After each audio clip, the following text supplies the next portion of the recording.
तो कहानी की शुरुआत से पहले आपको बता दें कि ये मूवी इप मैन की सच्ची कहानी पर आधारित है, जो कि बहुत फेमस कुंग-फू मास्टर था। यहाँ तक कि उसने ब्रूस ली को भी मार्शल आर्ट सिखाया था। इप मैन विंग चुंग नाम के मार्शल आर्ट का मास्टर था, जो कि चाइना का ट्रेडिशनल मार्शल आर्ट है, और उसने अपनी पूरी लाइफ इसी मार्शल आर्ट की प्रैक्टिस और उसके प्रमोशन में निकाल दी थी। तो कहानी की शुरुआत मार्शल आर्ट की फाइट को दिखाते हुए होती है, जहाँ इप मैन भी इस फाइट को देखने आया होता है। वो फाइट देखते देखते अपने पुराने दिनों को सोचने लगता है। यहाँ से सीन शिफ्ट होता है और हमें एक फ्लैशबैक दिखाया जाता है, जहाँ इप मैन एक डॉक्टर के पास आया होता है और डॉक्टर उसे बताता है कि तुम्हें कैंसर हो गया है, इसलिए तुम्हें कीमोथेरेपी करानी होगी। लेकिन इप मैन डॉक्टर को कुछ जवाब नहीं देता और अपने घर लौट जाता है। इसके बाद हम बिली नाम के अफ्रीकन मैन को देखते हैं, जो कि इप मैन की विंग चुंग एकेडमी में आता है और वहाँ इप मैन की स्टूडेंट्स के साथ लगी फोटो को देखकर बहुत खुश हो जाता है। तभी बिली इप मैन के स्टूडेंट से मिलता है, पर किसी को भी उसकी भाषा समझ नहीं आती है, जिससे बिली की एक स्टूडेंट से फाइट हो जाती है। लेकिन इस फाइट में बिली उस स्टूडेंट पर काबू पा लेता है और उसे लात मारने के लिए आगे बढ़ता है, जिस दौरान वहाँ इप मैन आ जाता है और बिली को लात मारकर नीचे गिरा देता है, जिससे बिली गुस्सा होने के बजाय इप मैन से डरता है और उन्हें गले लगा लेता है। जिसके बाद वो बताता है कि मुझे यहाँ ब्रूस ली ने भेजा है, क्योंकि वो तुम्हें अमेरिका में होने वाली कराटे फाइट में इनवाइट करना चाहता है। साथ ही बिली इप मैन को एक फ्लाइट टिकट और ब्रूस ली की लिखी हुई कुंग-फू गाइड बुक देता है। यहाँ इप मैन उसके इन्विटेशन से बहुत खुश होता है, लेकिन वो इन्विटेशन को ये कहकर रिजेक्ट कर देता है कि उसके पास अब ज्यादा समय नहीं बचा है। ये कहकर इप मैन वहाँ से चला जाता है और बिली उस टिकट को एक स्टूडेंट के हाथों में देकर भाग जाता है, ताकि अगर इप मैन का मन बदल जाए तो वो अमेरिका आ सके। इस बीच हम एक स्कूल में इप मैन के बेटे यिप चिंग को देखते हैं, जिसका क्लासमेट के साथ झगड़ा हो जाता है और वो उस क्लासमेट को बुरी तरह पीट कर चला जाता है। जब स्कूल के हेडमास्टर को इस घटना के बारे में पता चलता है तो वो इप मैन को बुलाते हैं और उन्हें अपने बेटे की हरकतों के बारे में बताते हैं। यहाँ हमें पता चलता है कि यिप चिंग अक्सर दूसरे लड़कों के साथ फाइट किया करता है, इसलिए हेडमास्टर उसके इस बिहेवियर से परेशान हो चुके थे, जिस वजह से वो यिप चिंग को स्कूल से बाहर निकालने का डिसाइड करते हैं। जिस पर इप मैन अपने बेटे की ओर से हेडमास्टर से माफी मांगता है और उनसे यिप चिंग को एक और मौका देने की रिक्वेस्ट करता है, लेकिन हेडमास्टर उसकी बात नहीं मानता और इप मैन को सलाह देता है कि वो अपने बेटे को विदेश में पढ़ने के लिए भेज दे, क्योंकि इस साल के समय में चाइना का कोई भी स्कूल उसे एडमिशन नहीं देगा। इप मैन घर लौटता है और थोड़ी देर सोचने के बाद वो हेडमास्टर की सलाह मानने का सोचता है, इसलिए वो अपने बेटे को अमेरिका भेजने का फैसला करता है। अगली रात वो अपने बेटे के बारे में बात करने के लिए अपने बेस्ट फ्रेंड पैट बो को बुलाता है, जिस दौरान यिप चिंग को पता चल जाता है कि उसके पिता उसे बाहर भेजने का सोच रहे हैं, इसलिए वो अपने पिता का विरोध करते हुए कहता है कि मैं चाइना में रहना चाहता हूँ और आपकी तरह कुंग-फू सीखना चाहता हूँ। इस बात पर इप मैन को गुस्सा आ जाता है और वो अपने बेटे को थप्पड़ मार देता है, जिससे पैट बो बीच में आता है और उन्हें अलग कर देता है। खैर अगले दिन यिप मैन यिप चिंग के लिए अच्छा स्कूल ढूंढने का सोचकर अमेरिका चला जाता है, जहां उसे खान नाम का एक आदमी पिकअप करने आता है, जो कि यिप मैन को चाइनीज बेनेवोलेंट एसोसिएशन में ले जाता है। असल में ये एसोसिएशन एक ऐसा संगठन था जो अपनी चाइनीज कम्युनिटी के लोगों की अमेरिका में हेल्प किया करता था। इस एसोसिएशन का मेन टारगेट अमेरिका में चाइनीज कम्युनिटी के लोगों को हेल्प के साथ साथ अपने कल्चर को बढ़ावा देना था। इसलिए इप मैन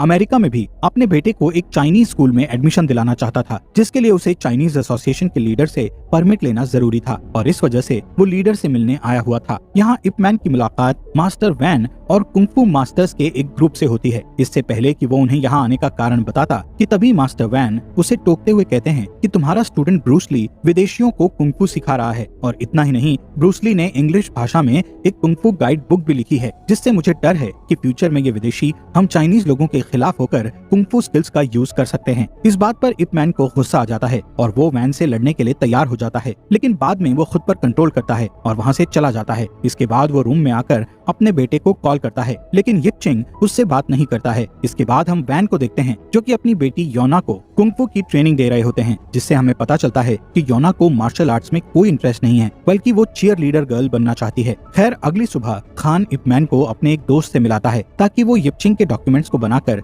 उसे यहाँ एडमिशन दिला सके, पर उसे यहाँ भी कोई हेल्प नहीं मिलती है। इस रात यिप मैन ब्रूस ली के इवेंट में जाता है। जब ब्रूस ली की नजर अपने टीचर पर जाती है तो वो बहुत खुश हो जाता है। इवेंट खत्म होने के बाद ब्रूस ली और यिप मैन मिलते हैं और उन दोनों के बीच काफी बातचीत होती है, जिसमें यिप मैन उसे अपने बेटे के ट्रांसफर पेपर की बात करता है, जिससे उसे यहाँ के स्कूल में एडमिशन मिल सकता है। यहाँ ब्रूस ली यिप मैन की मदद करने के लिए मान जाता है। साथ ही उसे हार्टमैन नाम के एक स्टूडेंट से मिलाता है, जो कि यूएस मरीन्स में काम करता है। इसी बीच वहाँ व्हाइट कराटे नाम के स्टूडेंट का ग्रुप आता है और ब्रूस ली को लड़ाई के लिए चैलेंज करता है, जिससे ब्रूस ली बिना सोचे उनके चैलेंज को एक्सेप्ट कर लेता है और फिर अपनी अच्छी स्किल्स दिखाते हुए उन सभी स्टूडेंट्स को बड़ी आसानी से हरा देता है। अगले दिन यिप मैन कुछ जरूरी ट्रांसफर डॉक्यूमेंट्स को लेकर एक स्कूल में जाता है, जहाँ उसे बताया जाता है कि तुम्हें एडमिशन कराने के लिए चाइनीज बेनेवोलेंट एसोसिएशन से परमिट लेना पड़ेगा। पर यिप मैन उनसे परमिट के बिना एडमिशन देने की रिक्वेस्ट करने लगता है, जिस पर प्रिंसिपल कहती है कि अगर तुम पेपर वर्क को नजरअंदाज करके एडमिशन कराना चाहते हो तो तुम्हें इस स्कूल को 10,000 अमेरिकन डॉलर डोनेट करने पड़ेंगे। इसके बाद हम स्कूल में योना को देखते हैं, जहां उसे चीयर लीडिंग टीम में सिलेक्ट कर लिया जाता है, जिससे बेकी नाम की लड़की जेलस होती है और योना को टीम में शामिल करने पर विरोध करने लगती है, लेकिन टीचर उसे साइड में कर देता है। जब यिप मैन स्कूल में आता है तो उसका सामना कुछ स्टूडेंट से होता है जो कि योना को घेर लेते हैं। असल में ये बेकी और उसका बॉयफ्रेंड था जो योना को बुली कर रहे होते हैं। वो दोनों योना को पकड़कर उसके बाल काटने लगते हैं ताकि टीचर उसे चीयर लीडिंग टीम से निकाल दे, पर किसी तरह योना उन लोगों से अपने आप को छुड़ा लेती है और बेकी को फेंस की ओर धकेल देती है, जिससे बेकी के फेस पर खरोंच आ जाती है। यहाँ योना जैसे ही फेंस के गेट से भागती है तब उसे एक लड़का पकड़ लेता है। ये देखकर यिप मैन वहाँ आता है और योना को गेट से बाहर कर देता है, जिससे यिप मैन का हाथ गेट में फंस जाता है। इसके बाद वो अपनी कुंग फू स्किल से सभी बुली करने वाले स्टूडेंट्स को पीटता है, जिससे सभी स्टूडेंट्स वहाँ से भाग जाते हैं। यहाँ घर लौटने के बाद बेकी अपनी माँ से शिकायत करते हुए स्कूल में हुई घटना के बारे में झूठ बोलती है कि उस पर एक चाइनीज लड़की ने जानलेवा हमला किया है, जिससे उसकी माँ को गुस्सा आ जाता है। इसलिए वो अपने हस्बैंड को कॉल करके घर पर बुलाती है। इस बीच योना यिप मैन को अपने साथ घर पर ले जाती है और उसकी मदद करने के लिए अपने पिता से परमिट के बारे में बात करने की कोशिश करती है, जिस दौरान वैन उसके चेहरे की हालत देखकर हैरान हो जाता है और उसे काफी गुस्सा आता है, क्योंकि वो ये मानने के लिए तैयार नहीं था कि उसकी बेटी को लड़ाई में पीटा गया है। यहाँ वैन गुस्से में आकर अपनी बेटी को थप्पड़ मारता है, जिससे वो रोने लगती है। तब यिप मैन योना की साइड लेता है, जिस पर वैन उसे कहता है कि तुम्हें मेरे परिवार के मामले में बोलने की जरूरत नहीं है। इसलिए यिप मैन वहाँ से जाने लगता है कि तभी वैन उसे रोककर अपने साथ फाइट करने का चैलेंज करता है, जिससे यिप मैन मान जाता है और दोनों के बीच लड़ाई शुरू हो जाती है। दोनों की स्किल्स बहुत अच्छी होती है, इसलिए दोनों ही काफी अच्छे से लड़ रहे होते हैं। पर तभी एक छोटा सा भूकंप आता है, जिससे उन्हें फाइट रोकनी पड़ती है। थोड़ी देर बाद यिप मैन अपने घर वापस चला जाता है और अपने बेटे को फोन करता है, लेकिन यिप चिंग इस बार भी उससे बात नहीं करता है। इस बीच हम ब्रूस ली के स्टूडेंट हार्टमैन को उसके बेस में देखते हैं, जहाँ वो सर्जन बार्टन से कहता है कि हमें सिपाहियों को विंग चुंग नाम के चाइनीज मार्शल आर्ट की ट्रेनिंग भी देनी चाहिए। जिस पर बार्टन कहता है कि मरीन्स का अभी वाला कराटे प्रोग्राम किसी दूसरे मार्शल आर्ट से काफी बेहतर है। इस बात पर हार्टमैन बिल्कुल भी सहमत नहीं होता, इसलिए बार्टन उसे कॉलिन नाम के फाइटर से लड़ने को कहता है, जो कि मरीन पर मार्शल आर्ट सिखाया करता था। इसके बाद कॉलिन और हार्टमैन के बीच फाइट होती है, जिसमें हार्टमैन बहुत ही अच्छे तरीके से लड़ता है, पर फिर भी वो कॉलिन से हार जाता है। इधर योना को देखते हैं, जो किसी तरह यिप मैन के लिए परमिट हासिल कर लेती है और उसे दे देती है, लेकिन यिप मैन उसे फाड़ देता है, क्योंकि उसे पता है कि योना ने ये परमिट धोखे से लिया था। यिप मैन योना से कहता है कि मैं वैन की मर्जी से उस परमिट को हासिल करूंगा। खैर योना उसकी बातों को इग्नोर करते हुए उसे चाइनीज फेस्टिवल में इनवाइट करती है। दूसरी तरफ हम मरीन हेडक्वार्टर में देखते हैं, जहां हार्टमैन अपने कमांडर को चाइनीज कुंफू का डेमो दिखाता है, जिससे कमांडर इम्प्रेस हो जाता है और बार्टन को इसे सिखाने का ऑर्डर देता है। साथ ही वो हार्टमैन को चाइनीज फेस्टिवल में जाने की परमिशन भी देता है, जिससे बार्टन परेशान हो जाता है। इसलिए वो कॉलिन को इस बारे में बताता है, जिससे कॉलिन भी उस फेस्टिवल में जाने का फैसला करता है, ताकि वो सबको बता सके कि अमेरिका के कराटे कुंफू से बेहतर हैं। इसके बाद हम फेस्टिवल का दिन देखते हैं, जहाँ यिप मैन भी आया हुआ था। वहीं हार्टमैन फेस्टिवल की रिकॉर्डिंग में बिजी होता है। थोड़ी देर बाद योना वहाँ आती है और यिप मैन को बाकी के मास्टर्स के साथ बैठने का कहती है, लेकिन वो मना कर देता है। इस बीच हम वैन को देखते हैं, जो कि पेपर वर्क में बिजी था। तभी अचानक बेकी के पिता वॉल्टर अपनी बेटी का बदला लेने के लिए योना के घर आते हैं। वॉल्टर यूएस इमिग्रेशन में काम करता था, जिसका फायदा उठाकर वो वैन को एक इलीगल केस में फंसा देता है और उसे गिरफ्तार कर लेता है। दूसरी ओर कॉलिन फेस्टिवल में आकर कुंफू मास्टर्स के साथ फाइट करने के लिए चैलेंज देता है, जिससे मास्टर्स उसका चैलेंज एक्सेप्ट करते हैं, पर कॉलिन सभी को एक एक करके हरा देता है। इसके बाद जब वो एक फीमेल मास्टर पर हमला करने वाला होता है, तब यिप मैन उसे लात मारकर दूर कर देता है, जिससे यिप मैन और कॉलिन के बीच लड़ाई होने लगती है। कुछ देर लड़ाई चलने के बाद यिप मैन कॉलिन को हरा देता है, जिससे सभी चाइनीज लोगों को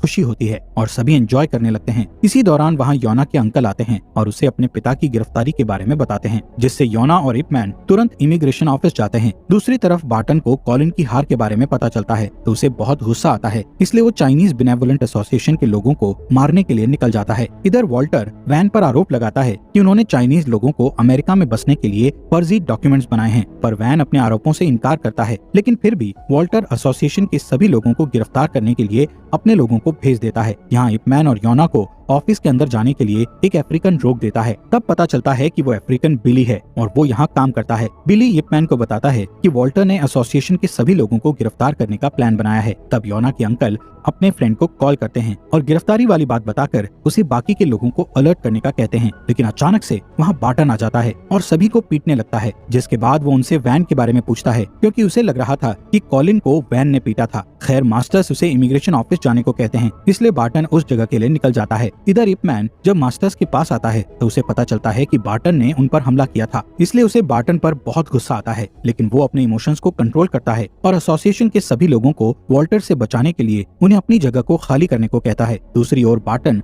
ऑफिस में जाकर वॉल्टर से कहता है कि मुझे वैन चाहिए, जिसे मैं मरीन हेडक्वार्टर ले जाकर उससे फाइट करना चाहता हूँ। इस बात पर वॉल्टर उसे परमिशन दे देता है और बार्टन वैन को जबरदस्ती अपने साथ ले जाता है, जहाँ बार्टन और वैन दोनों आपस में फाइट करते हैं, जिसमें दोनों अपनी स्किल्स से एक दूसरे पर हमला करते हैं। पर आखिरी में बार्टन वैन को बुरी तरह घायल करके उसे हरा देता है। यहाँ यिप मैन एसोसिएशन के लोगों को इलाज के लिए ब्रूस ली के जिम में ले जाता है, जहाँ सभी मास्टर्स यिप मैन से माफी मांगते हैं क्योंकि उन्होंने पहले दिन उनके साथ अच्छा बिहेव नहीं किया था। खैर इसके बाद यिप मैन अपने बेटे को फिर से कॉल करता है, लेकिन वो कोई भी रिस्पॉन्स नहीं देता है। तब यिप मैन अपने बेस्ट फ्रेंड से बात करता है और उससे कहता है कि तुम्हें यिप चिंग को मेरे कैंसर के बारे में बताना होगा, क्योंकि अब मेरे पास ज्यादा समय नहीं है और दिन ब दिन मेरी हालत बिगड़ती जा रही है। जब यिप चिंग को कैंसर के बारे में पता चलता है तो वो तुरंत अपने पिता से बात करता है। तब यिप मैन अपने बेटे से उस थप्पड़ मारने वाली बात पर माफी मांगता है और उसे मार्शल आर्ट सिखाने का वादा करता है। पर यिप चिंग अपने पिता की बीमारी के बारे में सोचकर रो रहा होता है, जिस पर यिप मैन